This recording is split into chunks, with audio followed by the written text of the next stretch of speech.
বর্তমান বিশ্বটাকে বুঝতে হলে আমাদেরকে সূরা কাহাফের একটা ঘটনা দিয়ে শুরু করতে হবে। কোন সূরা? সূরা কাহাফ সেই সূরা যেই সূরার মাধ্যমে আপনি মাসিহুদ দাজ্জালের ফিতনা থেকে বাঁচতে পারবেন।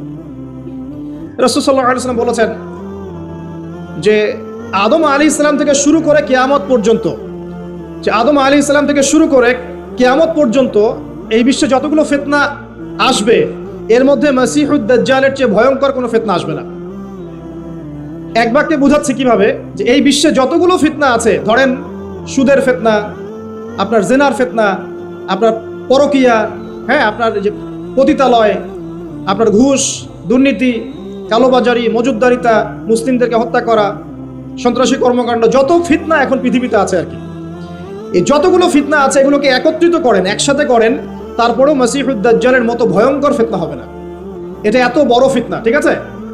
এই সূরা নবী সাল্লাল্লাহু আলাইহি ওয়াসাল্লাম বলছেন যে ব্যক্তি সূরা কাহাফের প্রথম 10টা আয়াত, কোনো বর্ণনা এসেছে শেষের 10টা আয়াত, মানে প্রথম 10 শেষ 10 দুটোই নিয়ে নেন, এই আয়াতগুলোকে যারা মুখস্থ করবে, হিফজ করবে এবং এর উপর আমল করবে, ইনশাআল্লাহ তাআলা তার জীবদ্দশায় যদি মাসিহুদ দাজ্জাল বের হয়, দাজ্জাল তার কোনো ক্ষতি করতে পারবে না। তাহলে কত ইম্পর্টেন্ট এই সূরাটা একটু চিন্তা করেন। দাজ্জাল হচ্ছে ভয়ঙ্কর কোনো ফিতনা নাই, সে নিজেকে খোদা দাবি করবে এবং তার এক হাতে থাকবে জান্নাত, এক হাতে জাহান্নাম। এই জান্নাত জাহান্নাম হাতে মানে সত্যিকারের হাতে নয়।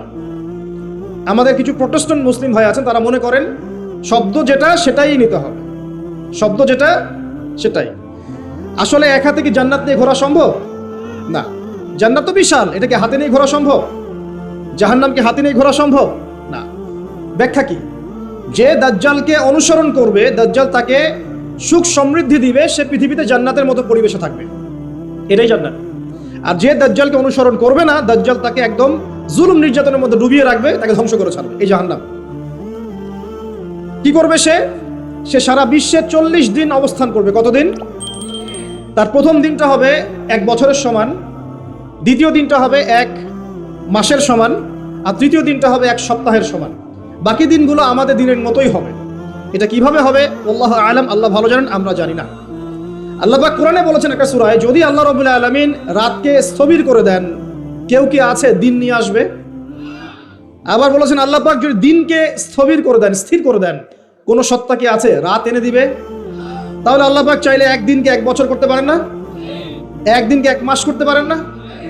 একদিনকে 1 সপ্তাহ করতে পারেন কিনা? বাকি দিনগুলো আমাদের মতোই। সাহাবীরা বলছেন, ইয়া রাসূলুল্লাহ সাল্লাল্লাহু আলাইহি ওয়াসাল্লাম, নবীর নাম আসলে কি পড়বেন?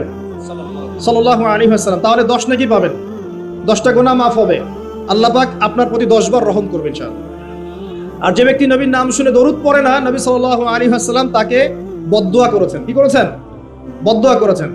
একদিন নবীজি সাল্লাল্লাহু আলাইহি ওয়াসাল্লাম মিম্বরের উপর দাঁড়িয়ে আছেন, তৃতীয় সিঁড়িতে গিয়ে তিনি বললেন আমিন। সাহাবীরা বললেন, আপনি কেন আমিন বললেন ইয়া রাসূলুল্লাহ? তখন নবীজি বললেন, তৃতীয় সিঁড়িতে আমি যখন ছিলাম তখন জিবরাইল আলাইহিস সালাম এসে আমাকে বলেছেন, হে মুহাম্মদ, সেই ব্যক্তি ধ্বংস হোক যার সামনে আপনার নাম উচ্চারিত হয়েছে কিন্তু সে আপনার নাম শুনেও দরুদ পড়ে নাই। তাহলে আমরা রাসূলুল্লাহ সাল্লাল্লাহু আলাইহি ওয়াসাল্লামের নাম শুনে দরুদ পড়বো কিনা? না পড়লে কি হবে? না পড়লে রাসূল সাল্লাল্লাহু আলাইহি ওয়াসাল্লামের বদদুয়া পেতে হবে। আচ্ছা, একটা প্রশ্ন এখানে থ্রো করে সামনে যাই, যে যদি রাসূল সাল্লাল্লাহু আলাইহি ওয়াসাল্লামের নাম শুনে দরুদ না পড়লেই এই শাস্তি হয়, অভিশাপ পেতে হয়, তাহলে আমরা যারা সারা জীবন রাসূলের সুন্নতের খেলাফ চললাম তাদের কি হবে বলেন? শুধু রাসূলের নাম শুনে যদি কেউ দরুদ না পড়ে তাহলেই রাসূল সাল্লাল্লাহু আলাইহি ওয়াসাল্লাম বলছেন সে ধ্বংস হোক। তাহলে যে ব্যক্তি সারা জীবন, আমরা এখন দাড়ি রাখতে পারলাম না, সুন্নতি লেবাস চিনলাম না, টাকটুর উপরে কাপড় উঠাতে পারলাম না, আমরা রাসূলের মতো সুন্নত পদ্ধতিতে নামাজ পড়তে পারলাম না, কোরআন তেলাওয়াত করা শিখলাম না, তাসবিহ তাহলিল করতে পারলাম না, পর্দা করলাম না, রাসূলের আদর্শ নিজের ভিতরে ধারণ করলাম না, পরিবারের রাসূলের আদর্শ প্রতিষ্ঠা করলাম না, সমাজে প্রতিষ্ঠার কোনো চেষ্টা করলাম না, রাষ্ট্রে প্রতিষ্ঠার কোনো চেষ্টা করলাম না, আমাদের কি হবে? এটা বোঝার জন্য কি পিএইচডি ডিগ্রি করার দরকার আছে? বুঝতে পারছি না কি হবে। যেমন একটা আয়াত আছে কোরআনে, সূরা বাকারার 279 থেকে 84 পর্যন্ত দেখবেন। একটা আয়াতে আল্লাহ পাক বলছেন, ইয়া আইয়ুহাল্লাযীনা আমানু, হে মুমিনগণ। মুমিন কারা? আমরা তো মুমিন নাকি? মুমিন কারা? কি আমরা মুমিন না? কনফিউশন আছে? মুমিন কারা? যারা 6টা পিলারে বিশ্বাস করে। কয়টা পিলার? এক নম্বর আল্লাহ বিশ্বাস করে না দেখেই, দুই নম্বর আল্লাহ পাকের ফেরেশতা মণ্ডলীর প্রতি বিশ্বাস করে না দেখেই, তিন নম্বর আল্লাহ পাকের সমস্ত আসমানি কিতাবে বিশ্বাস করে না দেখেই, চার নম্বর আল্লাহ পাকের প্রেরিত রসুলগণের প্রতি বিশ্বাস করে না দেখেই। আমরা কি নবীজিকে দেখেছি? দেখি নাই। সাহাবীরা দেখেছেন। যে ব্যক্তি পরকালে বিশ্বাস করে না দেখেই এবং তাকদীর বা ভাগ্যের ভালো মন্দে বিশ্বাস করে না দেখেই। এই ছয়টা পিলারে যে ব্যক্তি মনে বিশ্বাস করে, মুখের স্বীকৃতি দেয় এবং কাজেও বাস্তবায়ন করে তাকে বলা হয় মুমিন। শুধু মুখে বলে, কাজের কোনো ফিকির নাই, মুমিন বলা যাবে? নামাজ পড়তে হয় জানে, এতটুকুই, নামাজ জীবনে পড়ার তৌফিক হলো না, পড়লো না, তাকে কি আপনি মুমিন বলবেন? আচ্ছা, তো আমরা যদি মুমিন হই, আমাদেরকে আল্লাহ পাক বলছেন, কি বলছেন? ইত্তাকুল্লাহ, তোমরা আল্লাহকে ভয় করো, তোমরা আল্লাহকে ভয় করো। ওয়াযারু মা বাকিয়া মিনার রিবা, এবং সুদের অবশিষ্ট অংশগুলো ছেড়ে দাও। ইন কুনতুম মুমিনিন, যদি প্রকৃত অর্থেই তোমরা মুমিন হয়ে থাকো। তারপরে আল্লাহ পাক বলছেন ওয়া ইল্লাম তাফআলু, তোমরা যদি সুদ না ছাড়ো। কি না ছাড়ো? সুদের আরবি হচ্ছে রিবা, যেটা দিয়ে পুরো ওয়ার্ল্ডের ইকোনমিক সিস্টেম এখন দাঁড়িয়ে আছে। তোমরা যদি সুদ না ছাড়ো তাহলে কি হবে? ফাযানু বিহারবিন মিনাল্লাহি ওয়া রাসূলিহি, তাহলে আল্লাহ এবং তার রাসূলের বিরুদ্ধে যুদ্ধের ঘোষণা শুনে রাখো। এখন আমাকে বলেন, মুমিন ব্যক্তি যদি, মুমিন হোক আর কাফের হোক আর যেই হোক, সে যদি আল্লাহ এবং তার রাসূলের সাথে যুদ্ধ করে, সে কি পরকালে নাজাত পাবে? মুসলিম হয়ে কালিমা পড়ে সুদ খেয়ে যদি আল্লাহ এবং তার রাসূলের সাথে যুদ্ধ করে, সে কি কবরে প্রশ্নের উত্তর দিতে পারবে? সে হাউজে কাউসারের পানি পাবে? সে নবী সাল্লাল্লাহু আলাইহি ওয়াসাল্লামের সুপারিশ পাবে? এতটুকু বোঝার জন্য কি আমার পিএইচডি করার দরকার আছে? ঠিক একই কথা, যদি আমরা নবীর নাম শুনে দরুদই না পড়লাম, তাহলেই ধ্বংসের কথা বলা হচ্ছে। আর সারা জীবন যদি আমরা রাসূল সাল্লাল্লাহু আলাইহি ওয়াসাল্লামের আদর্শের খেলাফ চলি, তাহলে কি আমাদের পরকালটা শুভ হবে? কি মনে হয়? অতএব আজকের প্রথম নসিহত অনেক হবে ইনশাআল্লাহ। জীবনের প্রতিটা ডিপার্টমেন্ট, আপনার ইবাদত, পরিবার, সমাজ এবং অন্যান্য সেক্টরগুলো, বিশেষ করে অর্থনৈতিক সেক্টরটা রাসূলুল্লাহ সাল্লাল্লাহু আলাইহি ওয়াসাল্লামের আদর্শে ঢেলে সাজানোর চেষ্টা করেন। আল্লাহ পাক তৌফিক দান করুন। পারা যাবে ইনশাআল্লাহ? যাদের দাড়ি নাই রাখবেন তো আজকে ইনশাআল্লাহ। টাকনুর উপরে কাপড় উঠবে ইনশাআল্লাহ। যে মা বোনরা হিজাব করছেন না, পর্দা হবে তো ইনশাআল্লাহ? ইনশাআল্লাহ তাআলা। আবার ডিজিটাল পর্দা করতে যায় না, 3G 4G পর্দা আছে এখন, তো ডিজিটাল পর্দা না, আমরা বলছি ফাতিমা রাদিয়াল্লাহু আনহার মতো পর্দা, আয়েশা রাদিয়াল্লাহু আনহার মতো পর্দা, খাদিজা রাদিয়াল্লাহু আনহার মতো পর্দা। আল্লাহ পাক তৌফিক দান করুন। সহজ চারটা কথা আপনাদেরকে বলে দেই, মা বোনদেরকে বলছি। পোশাকটা এমন হবে না, আপনার পোশাকটা এমন হবে না যে পোশাকটা পরেও গায়ের কাঠামো বোঝা যায়, এক নম্বর কথা, ফুল স্টপ। এমন বোরখাও চলবে না যে বোরখা পরলে গায়ের কাঠামো দেখা যায়। এটি প্রজেক্টর আছে ওখানে, হয়তো বা দেখতে পারছেন, বুঝাচ্ছি। এই যে আমার জামার হাতা দেখতে পাচ্ছেন, আমার হাত কতটুকু মোটা আপনি কি বুঝতে পারছেন? আমার মাসল কি বুঝতে পারছেন কত চওড়া? 4 প্যাক না 6 প্যাক? আচ্ছা, এটা কোনো প্যাকই না অবশ্য। আচ্ছা, তো এখন এটা ঠিক আছে পর্দা, এটা যদি আপনার অন্য কোনো অঙ্গ প্রত্যঙ্গ হয় একই হুকুম। প্রতিটার ক্ষেত্রে কি একই হুকুম? হাতের ক্ষেত্রেও যেমন হুকুম, অন্য সমস্ত অঙ্গ প্রত্যঙ্গের ক্ষেত্রে কি একই হুকুম? বুঝতে পারছি? আর ভেঙে বলা দরকার আছে? আচ্ছা, এখন যদি এই কাপড়টা এমন হয় যে কাপড় পরেও আমার হাতের কাঠামোটা এইভাবে বোঝা যাচ্ছে, দেখেন এখন বোঝা যাচ্ছে যে আমার হাত কতটুকু মোটা, কতটুকু পাতলা, এই পর্দা চলবে না, এই বোরখা চলবে না। এটা এক নাম্বার। দুই নাম্বার কি? দুই নাম্বার হচ্ছে কাপড়টা এত পাতলা হবে না যেটা পরেও বাইরে থেকেই ভিতরের অঙ্গ দেখা যাচ্ছে। ঠিক আছে? আচ্ছা, বসেন বসেন, দেখছি আমরা। সম্ভবত প্রজেক্টর অফ হয়ে গেছে, একটু দেখেন। আমার এই জামা দিয়ে কি ভিতর থেকে বাইরে থেকে দেখা যাচ্ছে যে আমার হাতের রং কেমন? এটা ঠিক আছে। যদি কাপড়টা এমন হতো যে বাহির থেকেই ভিতরের অঙ্গ দেখা যাচ্ছে, তাহলে এটা পর্দা হতো না। 2 নম্বর পয়েন্ট কি তাহলে? এই কাপড়টা এমন হবে না যে কাপড় পরেও বাহির থেকে ভিতরের অঙ্গ দেখা যায়। 2, আমি চেষ্টা করছি সহজ করে বলার জন্য। 3 নাম্বার হচ্ছে কাপড় এমন হবে না যে কাপড়টা পুরুষদের কাপড়ের সাথে সাদৃশ্য আছে। আপনি টি শার্ট, গেঞ্জি, স্কিন প্যান্ট বা পুরুষরা যে পোশাকগুলো পরে এগুলো পরতে পারবেন না। কথা কি বুঝতে পারছেন? এটা 3 নাম্বার। আর 4 নাম্বার হচ্ছে অমুসলিমদের সংস্কৃতির সাথে, তাদের ধর্মীয় কালচারের সাথে সাদৃশ্য আছে এমন কোনো পোশাক আপনার পরা যাবে না। এটা ছেলে মেয়ে উভয়ের জন্যই বলছে। কয়টা বললাম মূলনীতি ভাই? 4টা। মা বোনকে শিখাতে পারবেন তো ইনশাল্লাহ? কাপড় এমন হবে না যে কাপড় এত টাইট যেটা পরলে শরীরের কাঠামো বোঝা যায়, পর্দা হয় নাই, চলবে না। যদি বোরখাও হয় তবুও চলবে না।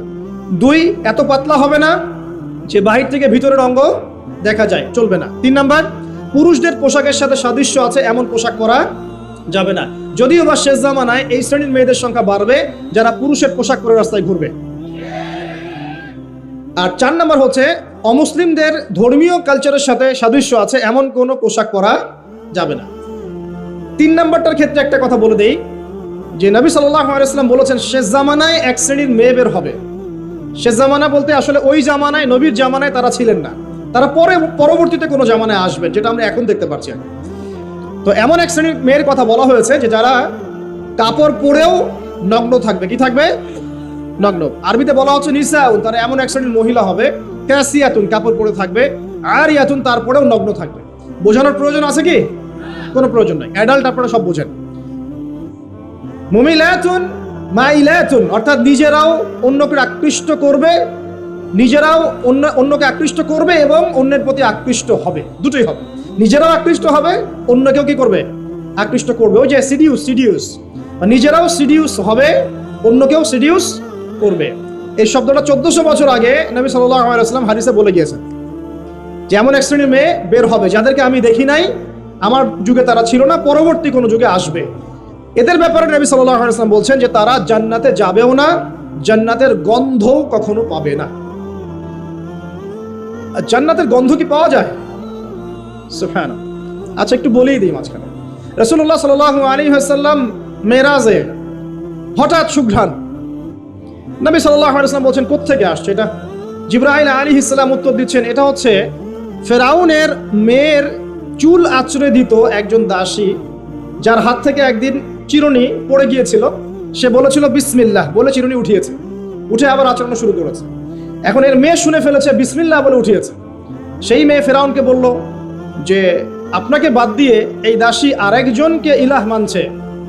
তখন সেই দাসীকে গ্রেপ্তার করা হলো। তুমি কার উপাসনা করছো, কার ইবাদত করছো? সে দাসী বলছে আমি এক আল্লাহর ইবাদত করি। কে আল্লাহ?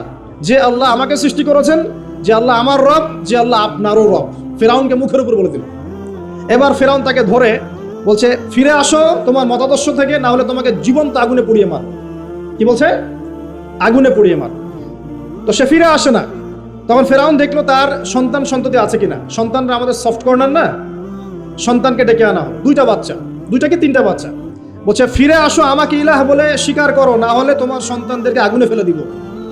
সেই মহিলা বলছে আমার তো মাত্র 3টা সন্তান, আমার যদি এর চাইতেও বেশি সন্তান থাকতো তারপর আমি ফিরে আসতাম না।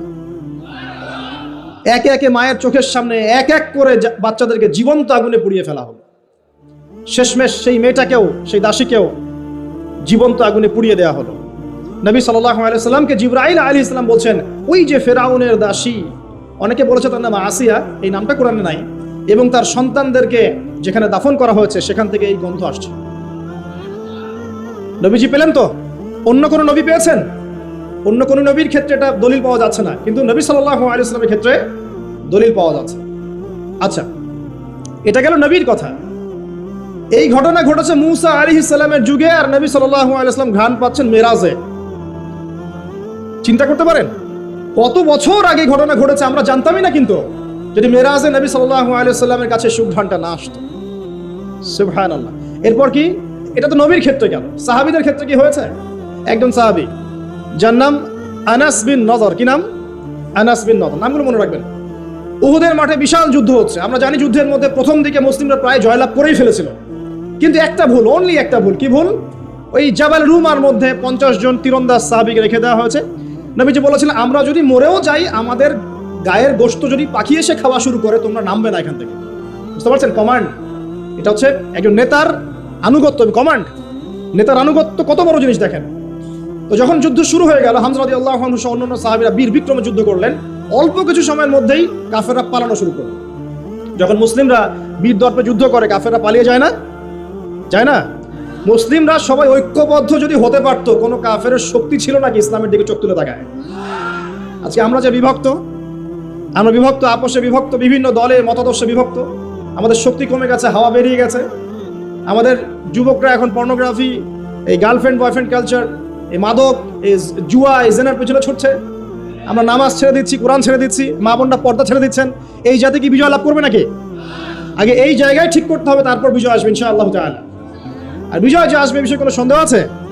কোনো সন্দেহ নাই। আমরা না পারলে আল্লাহ পাক অন্য জেনারেশনকে নিয়ে আসবেন। ওই জেনারেশন না পারলে তার পরের জেনারেশন পারবে। তারাও যদি না পারে, আমাদের দ্বারা যদি কোনো কাজই না হয়, আল্লাহ পাক অমুসলিমদেরকে হেদায়েত দিয়ে ইসলামে নিয়ে আসবেন, তাদের হাত দিয়ে বিজয় দিবেন ইনশাআল্লাহ। পৃথিবী সভ্যতা শুরু হয়েছিল একজন নবী দ্বারা, ইসলাম দ্বারা। সভ্যতা শেষও হবে ইনশাআল্লাহ তাআলা একজন নবী দ্বারা। সেই নবীর নাম কি? নবী ঈসা ইবনে মারইয়াম। মারা গেছেন না জীবিত আছেন? বহু মানুষ বিশ্বাস করে তিনি মারা গেছেন। আমরা কি বিশ্বাস করব? আল্লাহ পাক বলছেন, ওয়ামা কাতালুহু ওয়ামা সালাবুহু, তারা ঈসা ইবনে মারইয়ামকে হত্যাও করে নাই, ক্রুশবিদ্ধও করে নাই। বাল রাফাআহু আল্লাহু ইলাইহি, বরং আল্লাহ তাকে তার কাছে উঠিয়ে নিয়েছেন। তিনি কোথায় আসবেন? তিনি আসবেন সিরিয়ায়। কোথায়? এই যুদ্ধ চলছে না, সিরিয়ায় দেখেন নাই? আর এখানে লক্ষ লক্ষ মানুষকে মারা হয়েছে, মা বোনদের ইজ্জত নেওয়া হয়েছে, বাচ্চাদেরকে হত্যা করা হয়েছে। এগুলো ইস্যু নিয়ে একটা টু শব্দ করার মতো সৎসাহস হয় নাই। যে ইস্যুগুলো নিয়ে কথা বললে কোনো বাধা বিপত্তি আসে না, সেগুলো নিয়ে ফেসবুক গরম করতে খুব ভালো লাগে। কথা বোঝেন নাই? এই যে কয়েকদিন আগে যে হ্যালোইন একটা উৎসব হয়ে গেছে না, আরবদের নাকের ডগে আরবরাও করেছে না, একটা টু শব্দ করার সাহস হয়নি। টু শব্দ করলে সমস্যা, সাপোর্টটা কমে যাবে তো। তারপরে 2013 থেকে 22 পর্যন্ত ইয়েমেনের প্রায় 3.5 লক্ষ মানুষকে হত্যা করা হয়েছে, যার মধ্যে 60% হচ্ছে শিশু। এই ইস্যু নিয়ে একটা কথা বলার মতো সাহস ঘোমটার হয়নি। আর কি অসংখ্য ইস্যু আছে পুরো মুসলিম বিশ্বে, যেখানে তাকাবেন সত্যিকারের মুসলিমরা আজকে নির্যাতিত, নিপীড়িত। অর্থনৈতিকভাবে হোক, সামাজিকভাবে হোক, আপনার পারিবারিকভাবে হোক, ধর্মীয়ভাবে হোক, বিভিন্নভাবে তাদেরকে হ্যারাস করা হয়েছে। এই মাজলুমদের পক্ষে কথা বলার মতো সৎসাহস হয়নি। কোন ইস্যুগুলো নিয়ে কথা বলতে পছন্দ হয়? ছোটখাটো যেগুলো নিয়ে কথা বললে খুব মজা পাওয়া যায়, 2-4 লাইন কমেন্ট করা যায়, কাউকে অপদস্থ করা যায়, তার ইজ্জত ধুয়ে দেওয়া যায়। বাস্তবতা কি জানেন? বাস্তবতা হচ্ছে আল্লাহ রাব্বুল আলামিন যখন কাউকে কবুল করে নেন, সারা দুনিয়া মিলেও তার কোনো ক্ষতি করতে পারে না। আরেকটা বড় কথা বলি, মানুষের একটা কথা আছে যে স্পিরিচুয়াল প্রেজেন্স, মানে আধ্যাত্মিক উপস্থিতি বলে একটা কথা আছে। মানুষের ব্যক্তিগত প্রেজেন্সের চাইতে ইম্পর্টেন্ট। কি বুঝাচ্ছি? ইব্রাহিম আলাইহিস সালাম কিন্তু বেঁচে নাই, বেঁচে আছেন, কিন্তু তার আদর্শ কিন্তু এখনো জীবিত আছে। নবী মুহাম্মদ সাল্লাল্লাহু আলাইহি ওয়াসাল্লাম বেঁচে আছেন? অবশ্যই তারা কবরে জীবিত, অবশ্যই, সেটা অন্য ইস্যু। আমি পৃথিবীর কথা বলছি। নবী সাল্লাল্লাহু আলাইহি ওয়াসাল্লাম কি আমাদের মধ্যে আছেন? না আমাদের মধ্যে কি বেঁচে আছেন? তার আদর্শ কিন্তু মরে যায় নাই। এমনকি আমরা যারা এখন অনেক বড় বড় নেতার আদর্শ আমাদের জীবন করি না, তারা কিন্তু কেউ বেঁচে নাই, বেঁচে আছে। তাদের আদর্শ কিন্তু মানুষ এখনো ফলো করছে। তো এটাকে বলে স্পিরিচুয়াল প্রেজেন্স, আধ্যাত্মিক উপস্থিতি। আল্লাহ পাক যাকে কবুল করবেন, যে হকপন্থী হবে ইনশাআল্লাহ তাআলা, সে যদি ফিজিক্যালি প্রেজেন্ট নাও থাকে, তার আধ্যাত্মিক উপস্থিতি জনগণকে পথ দেখাবে ইনশাআল্লাহ। কথা বুঝতে পারছেন? তো বিগার ইস্যুগুলো নিয়ে কথা বলার সৎসাহস হচ্ছে না। এখানে বলছিলাম যে তোমরা এই জাবাল রুমা থেকে নামবে না যদি আমাদের দেহটাকে পাখি খেয়েও ফেলে। সাহাবীগণ প্রথমে দেখলেন আমরা প্রায় জিতে যাচ্ছি, তারা নেমে আসলেন, বললেন আল গনিমা, আল গনিমা। তখন একটা বিপর্যয় সৃষ্টি হলো। কি বিপর্যয়? খালিদ বিন ওয়ালিদ রাদিয়াল্লাহু আনহু 50 জন ঘোড়সাওয়ারকে নিয়ে পিছন থেকে এই সুযোগে আক্রমণ করলেন। পিছন থেকে আক্রমণ হলো, আর আবু সুফিয়ানের বাহিনী যারা পালিয়ে যাচ্ছিল, এরা আবার ইউটার্ন করলো।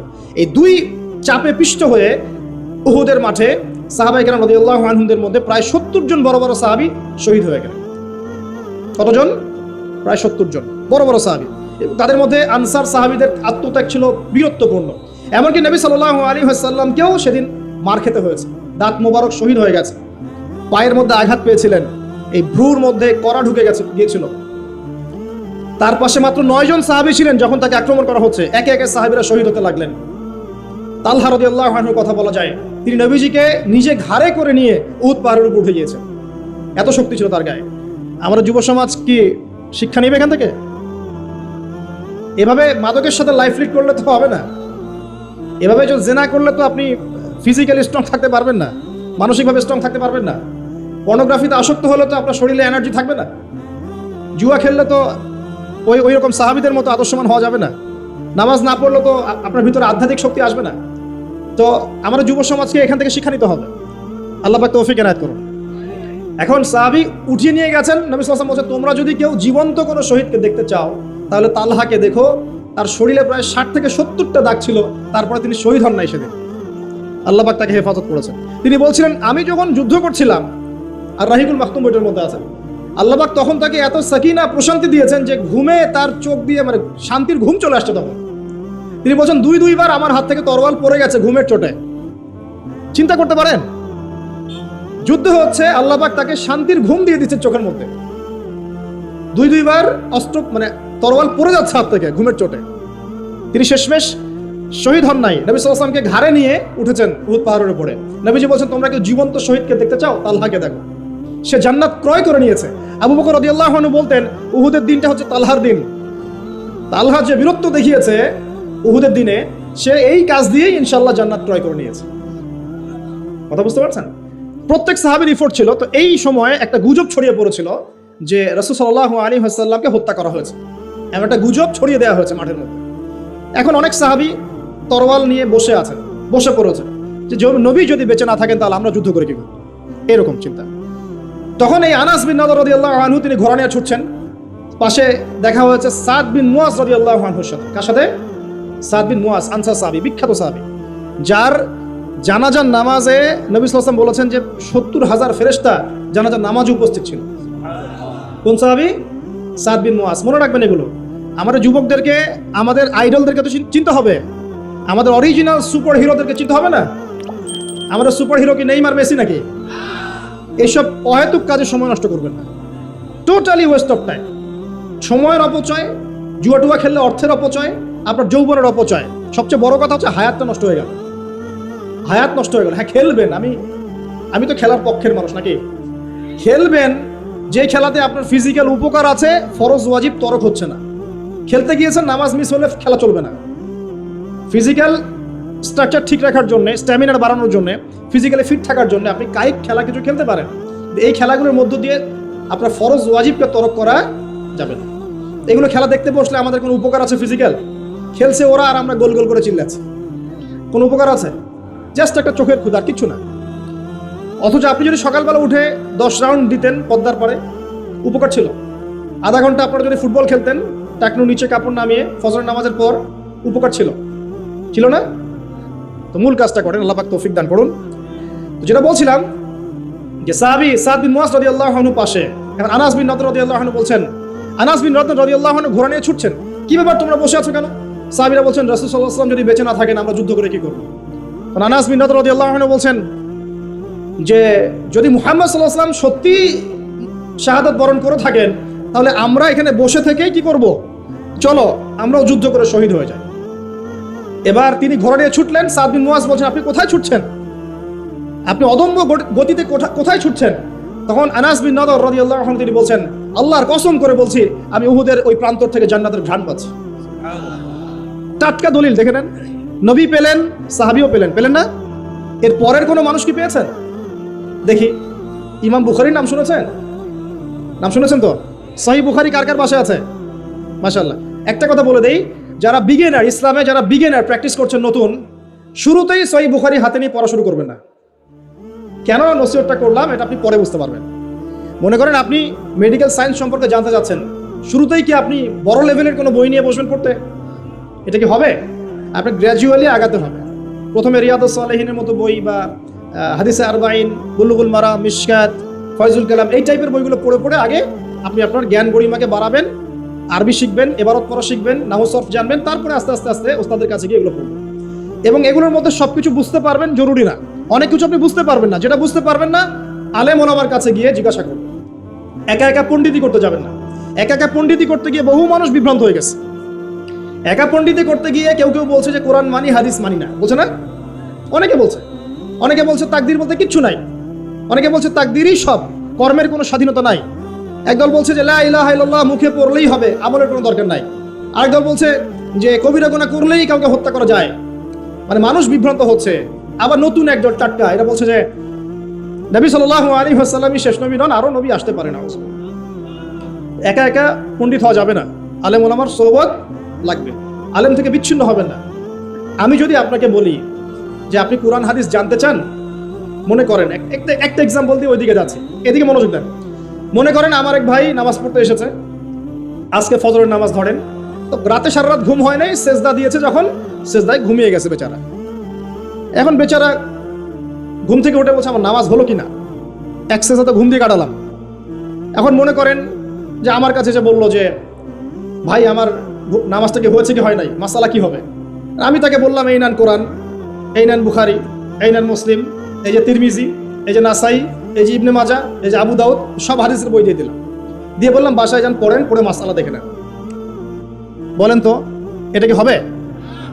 এটা ওই ব্যক্তির পক্ষে সম্ভব? আর আমাদের সমাজে এরকম ব্যক্তির সংখ্যা লক্ষ লক্ষ কোটি কোটি না, যারা মাসআলা জানে না।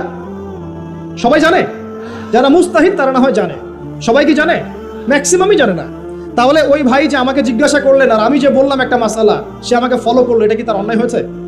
এটা কি তার জন্য হারাম? সে কি শিরক করে ফেলেছে? সে কি বেদাত করে ফেলেছে? এই জিনিসটা বুঝতে হবে প্রিয় ভাইরা। আলেম ওলামা থেকে ডিটাচড হয়ে নয়, সম্পর্ক রাখবেন।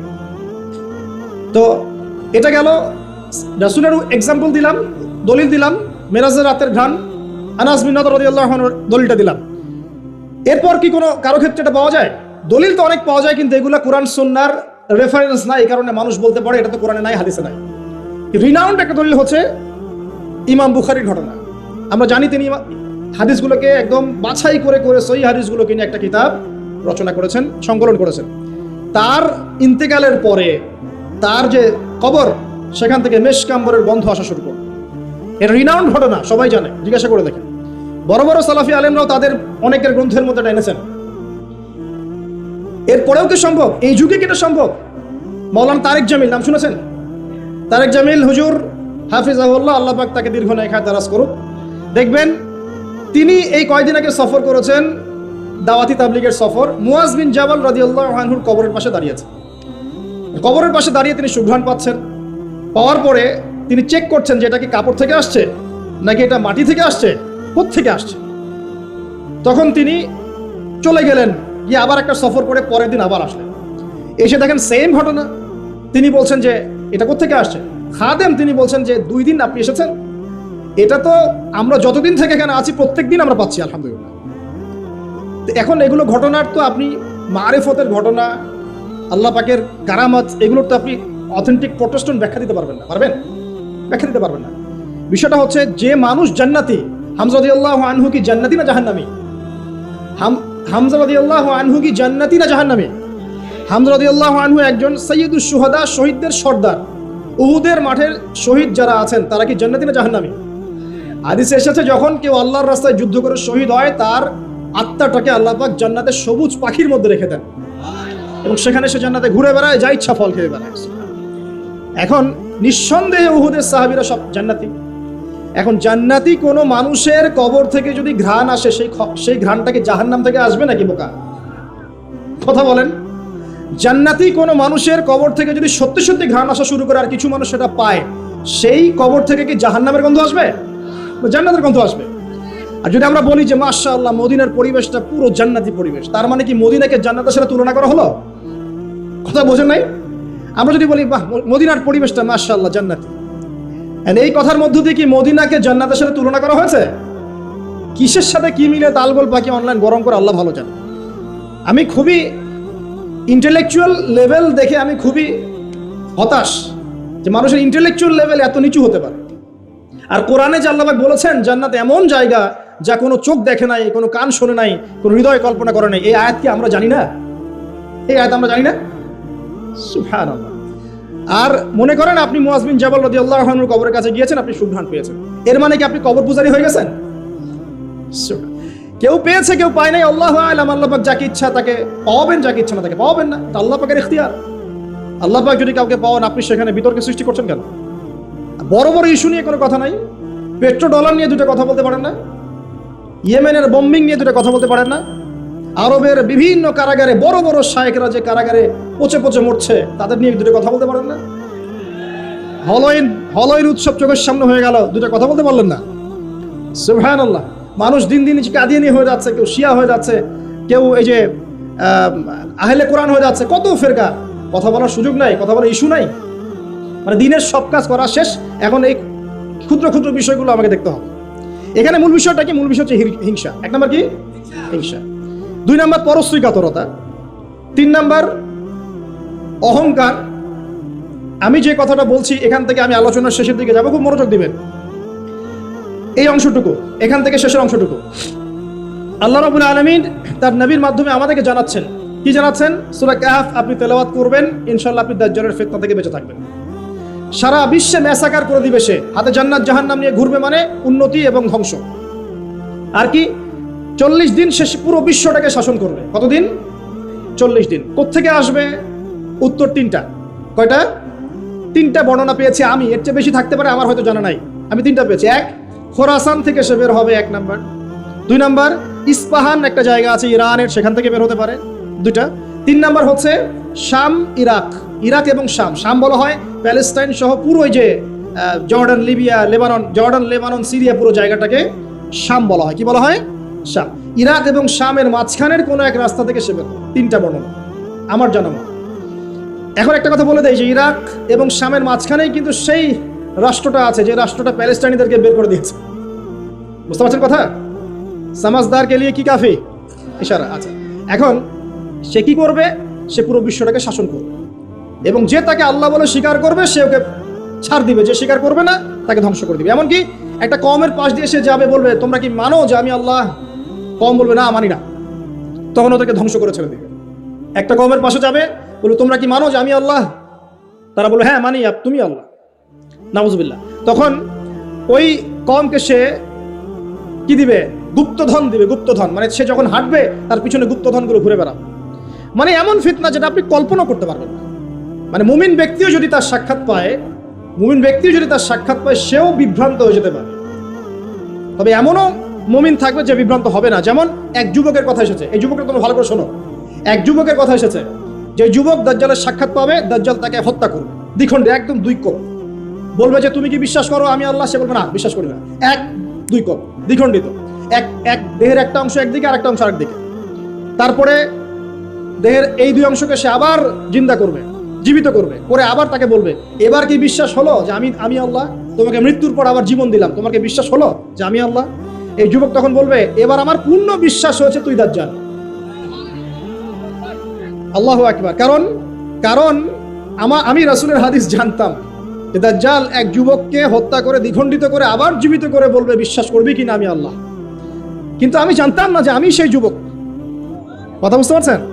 তো এই যুবক ইনশাআল্লাহ তাআলা উঁচু স্তরের শহীদ হবে ইনশাআল্লাহ। তো যুবকদের জন্য আদর্শ আছে। তো দেখুন, দাজ্জালকে যারা ফলো করবে সে প্রোগ্রেস, ফলো করবে না ধ্বংস। সে বিশ্ব শাসন করবে। প্রশ্ন এখন একটা, সে কি একা একা বিশ্ব শাসন করবে? মানে একা কি করা যায়? কে তার অনুসারী হবে? কারা হবে অনুসারী? নবী সাল্লাল্লাহু আলাইহি ওয়াসাল্লাম স্পষ্ট বলছেন, জিউসরা। কারা? ইস্পাহানের 70,000 জিউস ওর অনুসরণ করবে। কত হাজার? এবং তার লাস্ট ফলোয়ার সম্পর্কে বলা আছে এক শ্রেণীর মহিলা যাদেরকে ঘরে রাখা যাবে না। তো সেই আদর্শ এখন ছড়িয়ে পড়েছে না? ফেমিনিস্ট রেভলিউশন ছড়িয়ে পড়েছে না? আপনি কি আপনার বোনকে ঘরে রাখতে পারছেন? আপনার স্ত্রী কি ঘরে থাকতে চায়? কেউ চায় না। এখন সবাই বাঁধন ছিন্ন করে বেরিয়ে যেতে চায়। আচ্ছা, আমি আসছি ওদের জায়গায়, শেষ করার আগে অবশ্যই তাদের জায়গায় আসবো ইনশাআল্লাহ। আসুন, কে ফলো করবে? জিউসরা। এখন জিউসদের মধ্যে কি সবাই? উত্তর না, সবাই না। কারণ এমন অনেক ভালো জিউস আছেন যারা এখনো প্যালেস্টাইনিদের পক্ষে কথা বলে, এমনও আছে। তাহলে কারা? যারা জালেম। যারা কি? জালেমরা। এখন একটু লক্ষ্য করেন ওয়ার্ল্ডের দিকে তাকিয়ে, যে একটা বিশ্বকে শাসন করতে হলে আপনার বিশ্বের সব বড় বড় ডিপার্টমেন্টগুলোকে শাসন করতে হয় না? শ্রীলঙ্কা নাম শুনেছেন তো? শ্রীলঙ্কা কি বিশ্বের অর্থনীতিকে শাসন করতে পারবে? মালদ্বীপ পারবে? পাকিস্তান, নামটা যদিও পাকিস্তান, কিন্তু ওখানে অনেক নাপাকি আছে। কথা বুঝতে পারছেন? অনেক নাপাকি আছে। আল্লাহ পাক পবিত্র করুন, নাপাকি থেকে দোয়া করি। তো উত্তর কোরিয়া, সে কি পারবে? আপনাকে যদি ইকোনমিক্যালি সারা ওয়ার্ল্ডকে রুল করতে হয়, তাহলে সারা বিশ্বের অর্থনীতি আপনার নখদর্পণে থাকতে হবে। সেটা কি মুসলিমদের আছে? কাদের হাতে এগুলো এখন? বুঝে নেন। তাহলে ওয়ার্ল্ডকে রুল করতে হলে ইকোনমি ডমিনেট করতে হবে। আপনি এটার ক্ষমতা আমাদের কাছে নাই, ওদের কাছে আছে। মিডিয়া নিয়ন্ত্রণ করতে হবে না? ওয়ার্ল্ডকে রুল করতে হলে মিডিয়া লাগবে কিনা? তাদের হাতে। ফাইন্যান্স রুল করতে হবে কিনা, লাগবে, এটা ওদের হাতে। পলিটিক্যাল অ্যাফেয়ার্স রুল করতে হবে কিনা, হবে। মিলিটারি সেকশন রুল করতে হবে কিনা, হবে। অস্ত্রশস্ত্র, এগুলো তাদের সবচেয়ে সেরা অস্ত্রগুলো লাগবে কিনা। মনে করেন আমার কাছে আছে পারমাণবিক অস্ত্র, আপনার কাছে আছে ওই যে রাইফেল, আমি কি আপনাকে ভয় করব? কারণ আপনার কাছে যদি পারমাণবিক অস্ত্র থাকে, আমার কাছে না থাকে, আমি ভয় করতে পারি, তাই না? এখন এই মেজর ডিপার্টমেন্টগুলো কি তারা রুল করছে কি করছে না? করছে কি করছে না? আচ্ছা, যারা মসিহুদ দাজ্জালকে ফলো করবে তারা ওয়ার্ল্ডে আজকে এত শক্তিশালী হয়ে গেছে। তারা কি এত শক্তিশালী ছিল কখনো? উত্তর না। কখন হয়েছে? বিগত 100 বছরে। কত বছরে? প্রায় বিগত 100 বছর। এখন আপনাকে বাঁচাবে কে তাদের থেকে? আল্লাহ পাক কি বলছেন? কোন সূরা? আল্লাহ পাক বলছেন না, রাসূল সাল্লাল্লাহু আলাইহি ওয়াসাল্লাম বলছেন? কে বলছেন? রাসূলুল্লাহ সাল্লাল্লাহু আলাইহি ওয়াসাল্লাম বলছেন কোন সূরা বাঁচাবে? সূরা কাহফ। প্রথমে সূরা কাহফ থেকে একটা ছোট্ট অংশ বলি, তারপর আমি শেষের দিকে যাচ্ছি। এই অংশটা মনোযোগ দিয়ে শোনেন। এই সূরার মধ্যে 4টা ঘটনা আছে। কয়টা ঘটনা? একটা আসহাবুল কাহফের ঘটনা, 2 নাম্বার 2 বন্ধুর ঘটনা, এক বন্ধু খুব বস্তুবাদী, আরেক বন্ধু হচ্ছে দরিদ্র মুমিন। 3 নাম্বার হচ্ছে যুলকারনাইন, বাদশাহ বা নবী, অনেকে অনেক কথা বলেন, আলাইহিস সালাম, তার ঘটনা। 4 নাম্বার হচ্ছে মূসা এবং খিদর আলাইহিস সালাম, তাদের ঘটনা। এছাড়াও এই সূরার মধ্যে ইয়াজুজ আর মাজুজের কথাও আছে। একটা ঘটনা আপনাকে দেখতে হবে আগে। একটু বিশৃঙ্খলা করবেন না, প্লিজ বসেন, আমরা বেশি লম্বা করবো না আলোচনা, একটু বসেন। কোন ঘটনা? যদি কোনো প্রশ্ন থাকে আপনাদের চিরকুটে লিখবেন, লিখে ভলান্টিয়ারের কাছে দিবেন, আমরা শেষে যদি সময় পাই দেওয়ার চেষ্টা করবো ইনশাআল্লাহ। একটা ঘটনা, মূসা আলাইহিস সালাম দাঁড়িয়ে লেকচার দিচ্ছেন, জনগণ শুনছেন। একজন দাঁড়িয়ে বললেন, নবী মূসা আপনি অত্যন্ত চমৎকার আলোচনা করেছেন, আপনার চেয়ে কোনো জ্ঞানী মানুষ কি পৃথিবীতে আছে? নবী মূসা বলছেন না। আল্লাহ পাক ধরলেন, না, তোমার চেয়েও জ্ঞানী মানুষ আছে। মূসা আলাইহিস সালাম বলছেন, কে সেই মানুষ? আমি তার সাথে সাক্ষাৎ করতে চাই। আল্লাহ পাক বললেন, তুমি 2 সাগরের মিলনস্থলে তাকে পাবে। তিনি চলে গেলেন, গিয়ে দেখলেন হ্যাঁ সেখানে একজন মানুষ আছে, তার নাম খিদর। কি নাম? নবী মূসা বললেন, হাল আত্তাবিউকা আলা আন তুআল্লিমানি মিম্মা উল্লিমতা রুশদা, হে খিদর আমি কি আপনার অনুসরণ করতে পারি এই শর্তে যে আপনি আমাকে জ্ঞান শিক্ষা দিবেন যা আল্লাহ আপনাকে শিখিয়েছেন? খিদর বলছেন, ইন্নাকা লান তাস্তাতিআ মাইয়া সাবরা, তুমি আমার সাথে ধৈর্য ধরতে পারবে না। আগেই বলে দিলেন, এত দ্রুতশিতা, আগেই বলে দিলেন ধৈর্য তুমি ধরতে পারবে না। কথা বুঝতে পারছেন? মূসা আলাইহিস সালাম বলছেন, না ইনশাআল্লাহ আমি ধৈর্য ধরবো। আচ্ছা ঠিক আছে, চলো আমার সাথে। তারা চললেন চললেন চললেন, সামনে নৌকা, নদী পার হলেন। নদী পার হওয়ার আগেই নৌকা ফুটা করে দিলেন। একটা মাঝি, পদ্মা নদীর মাঝি আমাকে যদি ফ্রি নৌকা পার করে দেয় আর আমি তার নৌকাটা ফুটা করে দেই, অন্যায় না? খিদর আলাইহিস সালাম এটা করলেন। মূসা আলাইহিস সালাম বলছেন, এটা কি করলেন আপনি? অন্যায় করলেন। খিদর বলে, আমি বলি নাই আপনাকে আপনি কষ্ট করবেন না, আপনি ধৈর্য ধরতে পারবেন না? ঠিক আছে, ভুল হয়ে গেছে, চলেন সামনে। আবার যাচ্ছেন যাচ্ছেন যাচ্ছেন, একটা বাচ্চা, ছোট বাচ্চা ডেকে নিলেন, হত্যা করে ফেললেন। এটা কি করলেন? নিষ্পাপ বাচ্চাকে হত্যা করলেন। আমি কি বলি নাই তুমি সবর করতে পারবে না? তিনি বলছেন, হ্যাঁ ঠিক আছে, আরেকবার প্রশ্ন করলে আমাকে আর সাথে নিয়েন না, চলেন। এবার সামনে গিয়ে একটা দেয়াল পড়ে আছে, একটা গ্রামে গেলেন। গ্রামে গিয়ে বললেন, নাস্তা পানি কিছু হবে কিনা, সৌজন্যমূলক। কেউ কোনো নাস্তা পানি দিল না, কোনো সৌজন্যমূলক আচরণই করলো না। ও যে বাসায় মেহমান আসলে বলে না, খেয়ে আসছেন না, গিয়ে খাবেন, ওই টাইপের ছিল আর কি। তো যাই হোক, তিনি দেখলেন যে ওদের একটা দেয়াল পড়ে গেছে বেচারা, ওই দেয়ালটাকে তিনি আবার শক্ত করে নির্মাণ করে রেখে দিলেন। মূসা আলাইহিস সালাম বললেন যে এটা কি করলেন? নাস্তা পানিও দিল না, ভালো ব্যবহারও করলো না, আপনি উল্টা তার এই উপকার করলেন বিনা পারিশ্রমিকেই। কিছু আজর নিতেন তাহলে তো ভালো হতো। তো খিদর আলাইহিস সালাম বলেন, এটা হাদা ফিরাকু বাইনি ওয়া বাইনাক, আমার আর তোমার মাঝে এখন ফিরাক, পার্থক্য হয়ে গেল, আর আমাদের পথ চলা হলো না। তবে যাওয়ার আগে আমি জানিয়ে দিই, ওই নৌকা ফুটা করেছিলাম এই কারণে, যদি ফুটা না করতাম তাহলে জলদস্যু নৌকাটা নিয়ে যেত। ফুটা করে দিয়েছি, এই খারাপ নৌকা তারা আর নেবে না। ঠিক আছে কথা? 2 নাম্বার, বাচ্চাকে যদি হত্যা না করতাম এই বাচ্চা বড় হয়ে বড় কাফের হতো এবং পিতা মাতাকেও কুফরিতে নিয়ে আসতো। এটা আমি আল্লাহর হুকুমে করেছি, একা একা করি নাই। 3 নাম্বার, এই দেয়াল নির্মাণ করেছে এই কারণে, এই দেয়ালের নিচে 2 জন এতিম বাচ্চার রেখে যাওয়া পৈতৃক সম্পত্তি আছে, এটা নির্মাণ করে দিয়েছি, মানুষ এটা সিজ করতে পারবে না, তারা যখন বড় হবে তখন নেবে ইনশাআল্লাহ। এই 3টা ঘটনাতে একটু ফোকাস করেন। কোন সূরা আছে এটা? সূরা কাহফ। এই 3টা ঘটনাতেই বাহ্যিক চোখে যা দেখা যাচ্ছে সেটা সত্য নয়, ভিতর থেকে যা দেখছেন সেটা সত্য। কথা বুঝতে পারছেন? তো সূরা কাহফ আপনাকে দাজ্জাল থেকে বাঁচাবে মানে কি? দাজ্জালীয় ফিতনার যুগে বাইরের চোখে আপনি যা দেখবেন সেগুলো সবসময় সত্য হবে না। রিয়েলিটি আর ভিজুয়াল ওয়ার্ল্ডের মধ্যে আকাশ পাতাল পার্থক্য থাকবে, এটা হচ্ছে দাজ্জালের যুগ। আমি বুঝাতে পারছি না। রিয়েলিটি আপনি দেখছেন বিশ্ব এগিয়ে যাচ্ছে খুব সুন্দর, বাস্তবতা হচ্ছে যে বিশ্ব এগিয়ে যাচ্ছে আস্তে আস্তে কিয়ামতের দিকে। রিয়েলিটি দেখবেন যে ইকোনমি খুব প্রোগ্রেস হচ্ছে, হ্যাঁ, মানে মানুষের জীবনযাত্রার মান একদম উন্নতির দিকে। বাস্তবতা হচ্ছে পুরো ওয়ার্ল্ডের ইকোনমিক সিস্টেমটা ধ্বংসের মুখে আছে। রিয়েলিটি হচ্ছে বাহ্যিক চোখে আপনি দেখছেন মেয়েরা এগিয়ে যাচ্ছে, ফ্যামিনিস্ট রেভলিউশন, মাথা খারাপ অবস্থা, ঠিক আছে, বাস্তবতা হচ্ছে মেয়েরা জাহান্নামের দিকে এগিয়ে যাচ্ছে। রিয়েলিটি আপনি দেখছেন চোখ দিয়ে যুবকরা খুব এগিয়ে যাচ্ছে, হ্যাঁ সবাই উচ্চশিক্ষিত হচ্ছে মাশাআল্লাহ, বাস্তবতা কি জানেন? তাদের আত্মাগুলো দিন দিন মরে যাচ্ছে। রিয়েলিটি দেখছেন যে হ্যাঁ পরিবারগুলো খুব সুখী, আমরা একদম বিল্ডিং তুলতেছি মাশাআল্লাহ, জমি জমা কিনতেছি, বাস্তবতা কি জানেন? পরিবারগুলোতে শান্তি নাই এখন। আমি বোঝাতে চাচ্ছি দাজ্জালীয় ফিতনার যুগে ভিজুয়াল ওয়ার্ল্ড মানে যা আপনি বাহ্যিক চোখে দেখছেন আর রিয়েলিটির মধ্যে আকাশ পাতাল পার্থক্য থাকবে, ঠিক খিদির এবং মূসা আলাইহিস সালামের ঘটনার মতো। বুঝতে পারলাম? অতএব আপনাকে দাজ্জাল, তার সভ্যতা, তার ফিতনা, তা থেকে বেঁচে থাকার পথ বুঝতে হলে আগে দৃষ্টিভঙ্গি চেঞ্জ করতে হবে। কি করতে হবে? দৃষ্টিভঙ্গি চেঞ্জ করতে হবে। খিদিরের দৃষ্টিভঙ্গি লাগবে। কার দৃষ্টিভঙ্গি? খিদির আলাইহিস সালামের। শুধু বাহ্যিক চোখ দিয়ে দেখলে হবে না, এক্সটার্নাল ভিশন দিয়ে দেখলে হবে না, ইন্টারনাল অবজারভেশনের দরজাটা খুলতে হবে। এখন এটা খুলে আপনি বিশ্বকে দেখেন, পরিবারকে দেখেন, সমাজকে দেখেন, রাষ্ট্রগুলোকে দেখেন, আপনি বুঝতে পারবেন যে ফিতনা কি পরিমাণে ধেয়ে এসেছে। এটাই নবী সাল্লাল্লাহু আলাইহি ওয়াসাল্লাম বলছিলেন, তোমাদের পরে এমন একটা যুগ আসছে, জামানা সবরিন, এমন জামানা, কঠিন সবরের জামানা, লিল মুতামাসসিকি ফি, সেখানে যদি এই নবী সাল্লাল্লাহু আলাইহি ওয়াসাল্লামের সুন্নত কেউ ধরে রাখতে পারে, আজরুনা 50 শাহীদা মিনকুম, তোমাদের মধ্যে 50 জন শহীদ সাহাবীর নেকি পাবেন ইনশাআল্লাহ। এটা সেই জামানা নয়।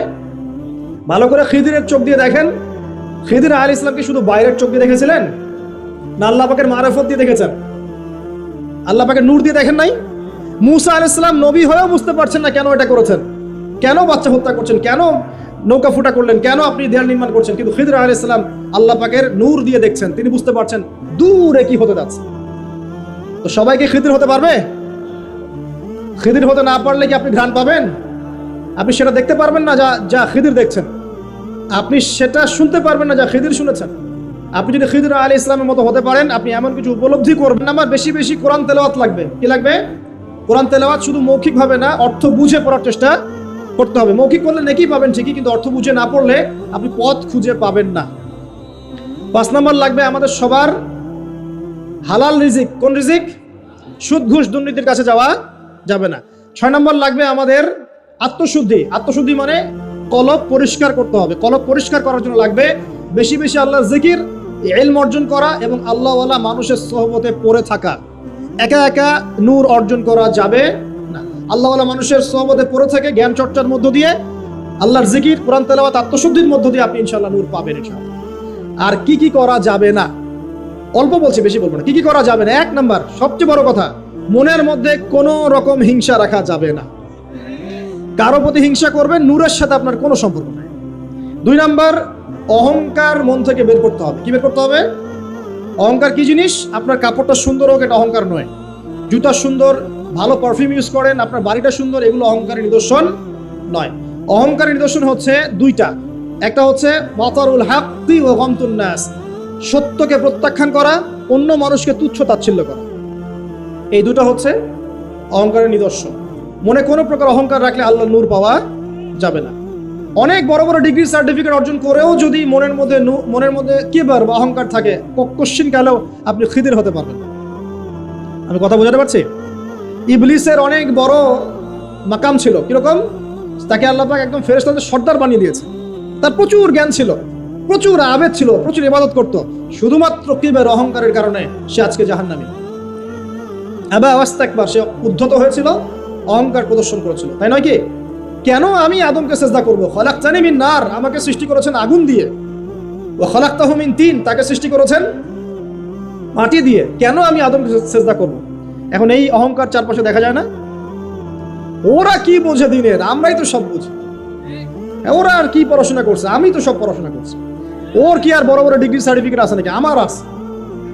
তারপরে আমাদের দলই চূড়ান্ত সফল, বাকি দল সব জাহান্নাম। এরকম অ্যাটিটিউড আছে না? তুমি আমার দলের ফর্ম পূরণ করো নাই, তোমার জান্নাত কে নিয়ে যাবে? ফর্ম পূরণ করলে তুমি জান্নাতে যাওয়ার লিস্ট পাবো আমার কাছে। ভাবখানা এমন, মুখে না বললে। আমাদের মধ্যে কিবর নাই, আমরাই চূড়ান্ত, বাকিরা সব বিভ্রান্ত। বিভিন্ন অনেক বড় বড় সভ্যতা বলছে আমরাই একদম মানবতার স্বর্ণ শিখরে, বাকি সব ককরোচ। এই কিবর যার মধ্যে আছে সে কোশ্চিন কালে নূর পাবে না। আর কি করা যাবে না? 1 নম্বর হিংসা, 2 নম্বর কিবর, 3 নম্বর অপবাদ। কারো উপর মিথ্যা অপবাদ দেওয়া যাবে না। কারো প্রতি মিথ্যা অপবাদ দিলে আপনি আল্লাহর নূর পাবেন না। 4 নম্বর হচ্ছে পরশ্রী কাতরতা। কারো উন্নতি দেখছেন, খুব জ্বলে, উন্নতি, অগ্রগতি, প্রগতি দেখছেন খুব চলছে, এই পরশ্রী কাতরতা থাকলে কশ্চিনকালেও আল্লাহ নূর পাবেন না। আমার কেন হয় না, তার কেন হচ্ছে, হ্যাঁ আমি কেন পারছি না, সে কেন পারছে, আমার কেন মূল্য নাই, তাকে কেন মূল্য দিচ্ছে, এই যে পরশ্রী কাতরতা, এগুলো থাকলে কশ্চিনকালেও আল্লাহ নূর পাওয়া যাবে না। আরেকটা বিষয় বলবো যে গীবত তহমত, একটা কথা, গীবত তহমত এবং গীবত তহমত বেশি করে বললাম, আর বাকি যত কবিরা গুনাহ আছে, এই যে সুদ বলেন, জেনা বলেন, দুর্নীতি বলেন, অন্যের সম্পদ আত্মসাৎ বলেন, বড় বড় কবিরা গুনাহ যেগুলো আছে এগুলোর সাথে স্পেশালি গীবত তহমত যদি থাকে আল্লাহ নূর পাওয়া যাবে না। ব্যাস, এখন নূর অর্জন করে কিভাবে পথ চলবো খুব শর্ট করে বলে দিই। 1 নাম্বার, প্রিয় ভাইরা সবাই মনোযোগ দিয়ে শুনুন, সবাইকে, আমাদের সবাইকে, যদি আমরা কি ইসলামের বিজয় চাই, আমরা কি সবাই জান্নাতে যেতে চাই, আমরা কি চাই যে আমরা পুরো বিশ্বের বুকে আবার মাথা তুলে দাঁড়াই? হ্যাঁ ভাই, চাই না? আচ্ছা, আমরা কি চাই না আমাদের পরিবারগুলো সুন্দর হোক, সবাই হালাল রিজিক খাই, আমরা আমাদের সন্তানদেরকে ভালো একটা বিশ্ব দিয়ে যাই, আমরা চাই না? আচ্ছা, যদি চাই কিছু করণীয় আছে। কি আছে ভাই? কিছু করণীয় আছে। করণীয় এমনি এমনি কি অ্যাচিভ করতে পারবো নাকি? বিরিয়ানি বাসায় বসে বসে বিরিয়ানি খেলে হবে? জিলাপি, খোরমা, লাড্ডু খেলে হবে নাকি? কিছু কাজ তো আছে নাকি? কাজ করবেন তো ইনশাআল্লাহ। 1 নাম্বার হচ্ছে জ্ঞান অর্জন, জ্ঞান অর্জন এবং জ্ঞান অর্জন। জ্ঞান অর্জনের কোনো বিকল্প নাই। বারবার বলছি, একা একা পড়েও কিন্তু জ্ঞান অর্জন হবে না, আপনাকে আল্লাহওয়ালা মানুষের কাছে আসতে হবে, মনে রাখবেন, ঠিক আছে? একা একা মেহনত করবেন, দোয়া করবেন, চেষ্টা করবেন, কিন্তু ওস্তাদ লাগবে না? ওস্তাদ লাগবে। জেনারেল ভাইরা যারা আছেন, যে যেখানেই পড়ছেন পড়েন, কিন্তু ইসলামিক বেসিক পড়াশোনাগুলো করেন, আকিদা পড়েন, কোরআন পড়েন, হাদিস পড়েন, ইসলামের ইতিহাস পড়েন, সিরাত পড়েন, এবং আলেমদের সাথে সম্পর্কিত রাখেন, একা একা বিচ্ছিন্ন হয়ে যায়, ঠিক আছে? যে মাযহাব আপনার ভালো লাগে আপনি ফলো করেন। আমি আপনাকে এগুলো নিয়ে কথা বলতে আসিনি, আমি জাস্ট বলতে আসছি যে আপনি যেখানেই থাকেন দ্বীনের জ্ঞানের চর্চা করেন, আপনার দৃষ্টিভঙ্গি আল্লাহ পাক উদার করে দেবে ইনশাআল্লাহ, ঠিক আছে? যে সালাফি হন, আহলে হাদিস হন, মাযহাব ফলো করেন, যাই হন আপনি, যেটাই হন, হকপন্থী হন, আপনি সত্যের পথে থাকেন এবং ওলামায়ে কেরামের সাথে সোহবতে থাকেন, আর নিজেকে চূড়ান্ত একদম জান্নাতি মনে করবেন না। এমন হতেই পারে যে আপনার মধ্যে যে যতটুকু জ্ঞান আছে এর চেয়েও বেশি জ্ঞান অন্য কারো কাছে থাকতে পারে। অতএব সবার ক্ষেত্রে আপনি একটু উদার হওয়ার চেষ্টা করেন, আল্লাহ পাক আপনার কলবে নূর দিবে ইনশাআল্লাহ, তাজকিয়া দিবে ইনশাআল্লাহ। 1 নাম্বার জ্ঞান। 2 নাম্বার হচ্ছে আমল বাড়ানো, বেশি বেশি ব্যক্তিগত আমল বাড়াতে হবে। পারবেন ইনশাআল্লাহ? সময় নষ্ট করা যাবে না প্রিয় ভাইরা, বেশি বেশি ব্যক্তিগত আমল বাড়াতে হবে। নামাজ বাড়িয়ে দেন, রোজা বাড়িয়ে, দান সদকা বাড়িয়ে দেন, দিনী প্রতিষ্ঠানগুলো হোক আর দিনী প্রজেক্টগুলো, এগুলোতে বেশি বেশি সদকা করেন, আল্লাহ পাক তৌফিক দান করুন। বেশি বেশি হজ করেন, উমরা করেন, রোজা রাখেন, কোরআন তেলাওয়াত করেন, জিকির আজগার পড়েন, ঠিক আছে, তাহাজ্জুদ পড়েন, বেশি বেশি নেক আমল বাড়িয়ে দেন। 3 নাম্বার, পরিবারের আদর্শ ঠিক করেন। পরিবারের আদর্শ ঠিক না করে যদি বড় বড় কথা বলি কোনো লাভ নাই। আমার পরিবারটা ঠিক করতে হবে, আল্লাহ পাক এর জন্য আমাকে জবাবদিহি করাবেন। হ্যাঁ, অনেক চেষ্টা করার পরেও যদি ঠিক না হয় সেটার বিচার আলাদা। নূহ আলাইহিস সালাম 950 বছর দাওয়াত দিয়েছেন, তার একজন ছেলে ইসলাম কবুল করেন। তো এখন কি নূহ আলাইহিস সালাম দোষী? তিনি কি দোষী? না। মুহাম্মদ সাল্লাল্লাহু আলাইহি ওয়াসাল্লাম এর অনেকেই, চাচাদের অনেকেই ইসলাম কবুল করে নাই, তা তিনি কি দোষী? না। আপনি চেষ্টা করবেন পরিবারকে পরিপূর্ণ ইসলামী পরিবেশে রাখার, শরঈ পর্দায় রাখার, এবং আমাদের পরবর্তী প্রজন্ম যারা আছে, আমাদের ছেলেমেয়েরা, এদেরকে অবশ্যই ইসলামের সুশিক্ষায় শিক্ষিত করবেন ইনশাআল্লাহ। আমি বলছি না তাদেরকে আপনি ডক্টর বানাবেন না, ইঞ্জিনিয়ার বানাবেন না, আমি এগুলো বলছি না। অ্যাটলিস্ট আমার দ্বারা এরকম কথা আপনি শুনবেন না। আমি আরো বলি তাদেরকে আরো বড় বড় প্রফেশনে নিয়ে যান, কিন্তু ইসলামিক শিক্ষাটা আগে ছোটবেলায় দেন। ওর শুরুটা হবে কোরআন দিয়ে। আমি প্যারেন্টিং সেকশন নিয়ে অনেক পড়াশোনা করেছি, বিশ্বাস করেন, কারণ আমি স্কুল, মাদ্রাসা এইসব প্রজেক্টের সাথে আগে থেকেই ছিলাম। অ্যাজ এ টিচিং প্রফেশন আমি আগে থেকেই ছিলাম। আমি ইংলিশ মিডিয়াম যে এনভায়রনমেন্টগুলো আছে সেখানেও জব করেছি, অনেকে জানেন না আপনারা, আমি সেখানেও জব করেছি। এখানে বিষয়টা হচ্ছে, একটা বাচ্চা যখন বয়স হয় 2 থেকে 3 বছর, সে মোটামুটিভাবে 200 থেকে 250টা শব্দ মনে রাখতে পারে, জানেন? যখন একটা বাচ্চার বয়স হয় 5 থেকে 7 বছর, সে মোটামুটি 1000 থেকে 1500 শব্দ মুখস্থ রাখতে পারে। ওই সময় আমরা কি শিখাই? হামটি টামটি শিখান, ওই যে তারপরে কি আছে, জ্যাক অ্যান্ড জিল শেখান, মানে এইগুলো শেখান আর কি, তাই না ভাই? তাই না? এই সময় কোরআন ধরিয়ে দেন, হিফজটা করিয়ে ফেলেন আগেই। বাচ্চাদেরকে 10 বছর বয়স হওয়ার আগেই কোরআনে হাফেজ বানিয়ে ফেলেন। তারপরে আপনি আরবি ব্যাকরণ শেখাবেন, মাদ্রাসায় দেন বা অন্য স্কুলে দেন, ইসলামিক স্কুল গড়ে তোলেন, মাদ্রাসার মধ্যে সিলেবাসের সংস্কার আনেন, সেটা করতে পারেন। বাচ্চাদের সময়টা গোল্ডেন টাইম, কাজে লাগান, আল্লাহ পাক তৌফিক দান করুন। আর কি করতে হবে ভাই? জি, আমি শেষ করে দিচ্ছি। করণীয় বলছি, 1 নাম্বার কি ভাই? জ্ঞান অর্জন। 2 নাম্বার আমল বাড়িয়ে দেয়া। 3 নাম্বার এই যে পারিবারিক আদর্শ সুন্দর করা, 4 নাম্বার আগামী প্রজন্মকে মানুষ করে যাওয়া। লাস্ট পয়েন্ট সেটা হলো, আমাদেরকে আল্লাহ পাক কিছু প্রতিভা দেন নাই ভাই। কেউ হয়তো ভালো লিখতে পারে, কেউ ভালো ভালো বলতে পারে, কেউ হয়তো ভালো অ্যাসোসিয়েট করতে পারে, কেউ মসজিদ ভালো বুঝে, মাদ্রাসা ভালো বুঝে। এক এক মানুষকে আল্লাহ পাক এক একটা পটেনশিয়াল দিয়েছেন। আজকে আপনি আয়নার সামনে দাঁড়িয়ে অনেস্টলি আপনি আপনার প্রতিভাটা খুঁজে বের করবেন। আপনাকে আল্লাহ পাক কি জন্য পৃথিবীতে সৃষ্টি করেছে, কি আছে আপনার মধ্যে যেটা অন্যের মধ্যে নাই, পারবেন না? প্রত্যেকটা মানুষকে আল্লাহ পাক কোনো না কোনো পটেনশিয়াল দিয়েছেন, প্রতিভা দিয়েছেন, ঠিক আছে? আপনাকে অনেস্টলি খুঁজে বের করতে হবে আপনি কোন দিকে ভালো, কোন দিকে আপনি সেরা। আপনি কি ব্যবসা ভালো বোঝেন? আপনি কি ফাইন্যান্স ভালো বোঝেন? আপনি কি ভালো লিখতে পারেন? আপনি কি ভালো কবিতা আবৃত্তি করতে পারেন? আপনি কি ভালো উপন্যাসিক? কোনো না কোনো প্রতিভা আপনার মধ্যে আছে না? আছে ভাই। Be confident. আপনি আত্মবিশ্বাসী হন না কেন? এত হীনমন্যতা কেন? আপনার মধ্যে অনেক কিছু আছে ইনশাআল্লাহ। এই যে মোটিভেশনাল স্পিকার বলছেন, আমি তো আসলে মোটিভেট করি আপনাদেরকে। অবশ্যই কোনো না কোনো পটেনশিয়াল আপনার মধ্যে আছে। অনেস্টলি সাহসের সাথে আয়নার সামনে দাঁড়িয়ে যান, দেখেন, এবং আয়নার সামনে দাঁড়িয়ে আপনার দোষগুলো খুঁজে বের করবেন। কোন কোন দোষ আপনার মধ্যে আছে, কোন কোন দোষ আছে? আপনি কি মাদকদ্রব্য সেবন করেন? আপনি কি জেনায় লিপ্ত আছেন? আপনি কি অন্য কারো উপরে পলিটিক্যাল পাওয়ারে জুলুম করেছেন? আপনি কি অন্যের সম্পদ আত্মসাৎ করেছেন? আপনি কি ঘুষ নিয়েছেন? আপনি হিসাব করবেন নিজের আমলনামা, আমরা হিসাব করবো না। ওই যে একজন আমাকে ফোন করে হেভি একটা গালিটালি দিয়ে বললো যে আমি আপনার দোষ ধরিয়ে দিলাম, কারণ আয়না হচ্ছে মুমিন ভাইয়ের আয়না, এই জন্য আয়নার মতো আমি আপনার দোষটা ধরিয়ে দিলাম বলছে। তা আমি বললাম, ভাই একটা কথা বলি, তাহলে কিছু মনে করেন না। ঠিক আছে বলেন। আমার ওস্তাদ আমাকে শিখিয়েছিলেন ছোটবেলায়, একজন মুমিন আর একজন মুমিনের আয়না ঠিক আছে, কিন্তু আয়না কখনো কথা বলে না, আয়না চুপচাপ নিজের চেহারা দেখিয়ে দেয়। কথা বুঝতে পারছেন? আয়না কিন্তু কথা বলে না এত বেশি, আয়না আপনাকে চুপচাপ নীরবে আপনার দোষটা দেখিয়ে দিবে। আপনার এখানে কেটে গেছে, আয়নার সামনে দাঁড়ালেন, শেভ করার কাটার কথা বলছি না, আবার শেভ করতে যায় না, আবার কেটে গেছে, আয়নার সামনে দাঁড়ালেন, আয়না কি বলবে এই তোমার গাল কাটা? আয়না কথা বলবে? আয়না নীরব থাকবে, কিন্তু আপনি ঠিকই বুঝে যাবেন আপনার কথা সমস্যা। এই হলো আয়না। মুমিন ভাই যে মুমিন ভাইয়ের আয়না, এর ব্যাখ্যা হচ্ছে এটা। ওই যে অল্প বিদ্যা থাকলে এরকমই হয় মানুষের। তো দুটা কথা বলি। আল্লামা রুমি বলেছেন যে তুমি শব্দ দিয়ে যুদ্ধ করো। কি দিয়ে? শব্দ দিয়ে। বজ্রপাত দিয়ে যুদ্ধ করো না। বজ্রপাত মানে চিৎকার চেঁচামেচি করে না মানুষ, বজ্রপাত দিয়ে যুদ্ধ করো না, কারণ বজ্রপাত দিয়ে কখনো গোলাপ ফুল ফোটে না। তিনি বলছেন তোমরা গাছের মতো হয়ে যাও, পাতাগুলোকে ঝরে পড়তে দাও, চুপচাপ গাছের মতো দাঁড়িয়ে থাকতেন, এত লম্ফজম্ফ না, নিজের দোষগুলোকে আস্তে আস্তে আপনি ঝরিয়ে ফেলে দেন। তিনি বলছেন, একটু উঁচু লেভেলের কথাগুলো আর কি। তিনি বলছেন যে ইসলামিক ফিলোসফার ছিলেন তিনি একজন। তিনি বলছেন যে তুমি অন্যকে আলো দিতে চাও, তাহলে তোমার নিজেকে আগে পুড়ে ছাই হতে হবে। কারণ কি? কারণ মোমবাতি যখন অন্য কাউকে আলো দেয়, তার আগে নিজে সে পুড়ে ক্ষয় হয়ে যায়। কত গভীর কথা না? আপনি মানুষের কল্যাণ করতে চান, আগে নিজেকে ত্যাগ স্বীকার করা শিখতে হবে, স্ট্রাইভ করা শিখতে হবে। আল্লাহ পাক তৌফিক দান করুন। 5 নম্বর যেটা ছিল কি ভুলে গেলাম, কি বলছিলাম 5 নম্বরটা? হ্যাঁ, আমাদের যতটুকু প্রতিভা আছে, এই প্রতিভাটাকে দিয়ে ইসলামের খেদমতে কিছু না কিছু করতে হবে। কিচ্ছু পারেন না, একটা এতিমখানা করেন, বিধবা নারীদের জন্য কিছু করেন, একটা বৃদ্ধাশ্রম করেন, একটা মসজিদ করেন, একটা মাদ্রাসা করেন, একটা সামাজিক সংগঠন করেন, মানবতামূলক কাজ, সেবামূলক কাজ হবে, সোশ্যাল কাজ করেন, যা পারেন ভাই, দিনের জন্য কল্যাণ করা হয় সেটাই করেন ইনশাআল্লাহ। এবং উম্মার মাঝে বিভক্তি সৃষ্টি করতে যাবেন না, সবাইকে ঐক্যবদ্ধ করার চেষ্টা করেন। আর যারা বিভক্তি সৃষ্টি করছে এবং ভেতরে ঢুকে ইসলামের ক্ষতি করছে, এদেরকে খুব খিদিরের মতো দৃষ্টি নিয়ে দেখবেন, এদেরকে টোটালি সমাজ থেকে বয়কট করে দেবেন ইনশাআল্লাহ।